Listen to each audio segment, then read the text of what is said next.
At Ursuline High School in Youngstown, Ohio, many Ursuline Associates are part of the faculty. They challenge the students to embrace St. Angela's charism and continue her legacy of hospitality in 3 ways.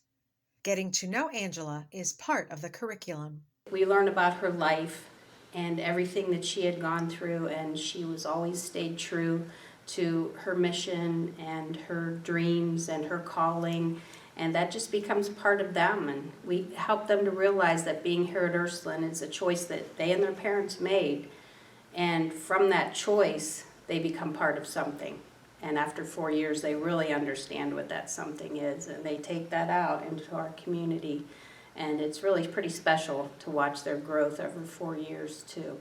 Service projects that take these lessons on Angela from the classroom to the community and beyond are vital. This way, the students are further transformed as they work together to become piazzas. It's important to not only get it inside the classroom, but outside as well. We've gone to Brownsville, to the Appalachians. We've gone to Florida after a hurricane, Nicaragua, and El Salvador. I would say it was a profound experience for them. They usually were a bit afraid when we got there, and by the time we left, they didn't want to leave. They felt good about a job well done, but really internalized maybe what it's like to be in poverty, and kind of poverty that they never experienced before. But they always would remark that even though the people that we helped often had very little, they just seemed so happy and so faithful, and that made an impact on our students. The associates are also forging connections between the students and Ursuline sisters. By forming relationships with the women whose lives center on gospel service, the students' bonds to Angela are strengthened. I teach juniors, and in class I ask them, how many of you know a sister? How many of you know someone who's religious? And so few of our students have exposure to that anymore.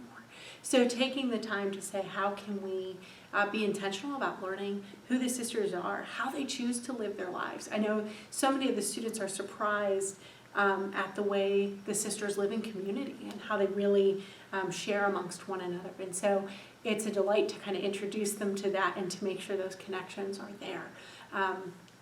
And to share, I think, just the stories of the sisters, and especially in our area, the very deep impact that they have on our community.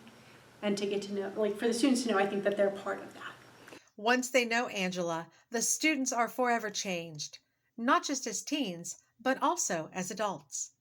They are Ursuline, and they have carried that forward. So when they are, especially alums that are out of town, they can gravitate right toward other Ursuline alums when they're together because they share a bond, and they know they share that bond. As St. Angela so wisely counseled, we all have a great need to serve. By sharing with young people who we are and what we believe, the ladies agree we not only ensure the Ursuline legacy continues, we give the young people a great gift. And I think it gives them a connection in this world where it's so individualistic. It gives them a connection of community that they probably would not have had otherwise. You see the sisters making a difference, and you know the impact that they have, and it's hard not to say, I want to do that too, I want to be a part of it.